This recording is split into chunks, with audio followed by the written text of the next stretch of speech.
There's the blockchain startup show, something I've been incubating for a little while now. What is it about? And before I get to that, let me talk about why. There's so many podcasts? Why do we really need another podcast? You might be asking. Well, there's a lot of podcasts out there, and I did a lot of research before I decided to launch the blockchain startup show. What I found was there's a lot of podcasts that talk about crypto, crypto trading, crypto investing, or they're looking at crypto from afar, but from a retail perspective.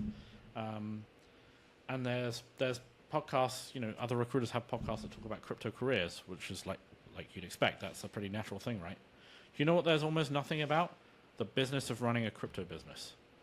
There's very little content about that, and especially about founders and leadership and actually the mechanics of building a team. And I've been doing this for 4 years now in the space, and it's pretty common. You get imagine being a founder in crypto, and you're a first-time founder. Someone has entrusted you with $10 million of other people's money to go and build this thing in this new industry where most things don't work out. What an intimidating responsibility. And I think anyone would find that tough. And there needs to be the more resources we have to support founders and help them be successful, the better it is for everybody. And so that's the purpose of the show. It's for founders, current and aspiring founders primarily. I think secondarily, anyone that is in or interested in having a leadership position in the space would also find it interesting. But it's really for founders, And the idea is to identify as much as we can a blueprint for building a successful crypto project. And so sometimes I'll talk with existing founders about the journey they've taken and the lessons they've learned.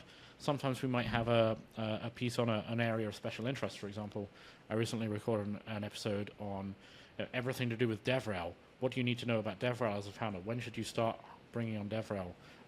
What do people do wrong with DevRel? And I have other episodes where I talk with VCs about what are the common traits behind the teams that you invest in? What makes something uninvestable? What can we learn about fundraising? Things like that. So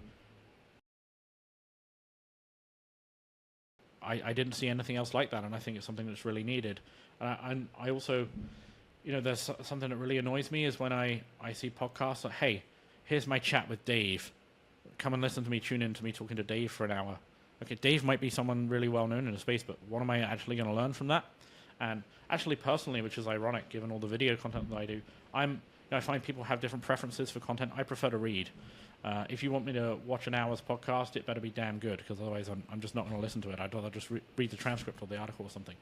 Not everyone's like that, but I think I really want to respect people's time. So I'm very conscious that every episode of the show is going to have is going to have a value proposition. This is the exact thing you're going to learn. These are the takeaways you're going to get, and all the stuff around it. So I'm just being very conscious in what we're building, and that it's a useful resource for people for many years to come.